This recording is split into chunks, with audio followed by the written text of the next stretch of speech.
While Chicago's bid for Amazon's second headquarters did not include a 100-acre site, Aurora and Naperville suggested together, Aurora Mayor Richard Irvin has said the city remains a realistic spot for the online retailer's information technology department. Aurora offers a draw unlike almost any other in the Chicago area. The non-profit OnLight Aurora has 56 miles of high-speed fiber optic, more than any other area in the state including Chicago. The Aurora fiber optic network already has drawn high-tech companies, and Aurora has experience with a large company's IT department that is located away from the rest of its campus. Aldi, Inc. put its IT department in an Aurora corporate park, drawn in part by the fiber optic. The Aldi campus is in Batavia. Aurora also has done business with Amazon. The company is building 2 fulfillment centers along Route 59 in the Duke Realty corporate park in the Far East Side. Elgin, meanwhile, did not end up submitting a site because the city didn't have a location that fit the specifications they were looking for, said Tony Lusenko, Elgin Development Group Economic Development Director. Not only did Elgin lack a 100-acre site, its labor pool was not big enough, Lusenko said. Kane County Development and Community Services Department Director Mark Van Kerkhoff said the county did not submit any location suggestions either. The information submitted for Chicago's bid was regional, shaped by some 600 members of a committee that reached throughout the Chicago region's 7 counties, and included the state, too. In the end, the Chicago bid suggested 8 sites in the city and 2 in the suburbs.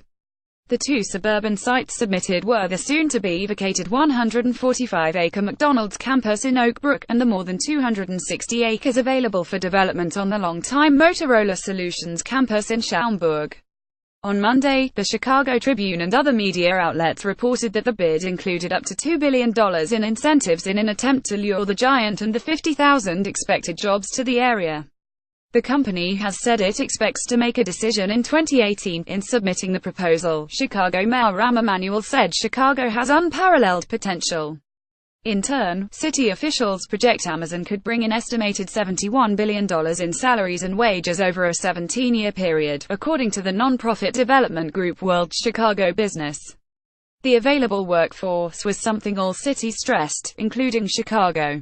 While some cities have creatively played up their hipness or gently ribbed Seattle with pictures of year-round sunny weather, Chicago has played it straight. There have been some mentions of top restaurants, lakefront living and Chicago's position as a transportation hub, but the main focus has been the region's qualified workforce. Really, there are only a few cities that could match the scale they need and attract additional, appropriate employees to the city, said Chicago Deputy Mayor Robert Rivkin, who is overseeing the city's bid. Committee members are eager to rattle off statistics involving the dense concentration of engineering programs. That includes how the University of Illinois awarded more engineering undergraduate degrees in 2016 than the Massachusetts Institute of Technology, Stanford University and the California Institute of Technology combined, according to the American Society for Engineering Education. Still, there are hurdles for attracting businesses to Illinois, which recently ended a historic state budget impasse and has major financial problems, including the lowest credit rating of any state nationwide.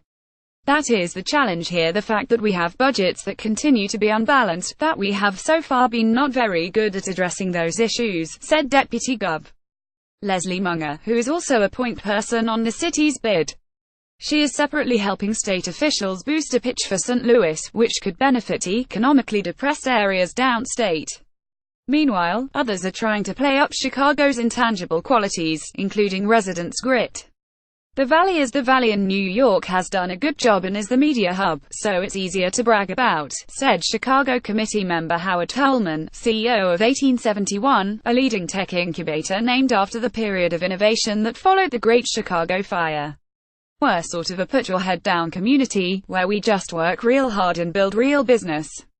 It's not quite as glitzy. Associated Press contributed to this report.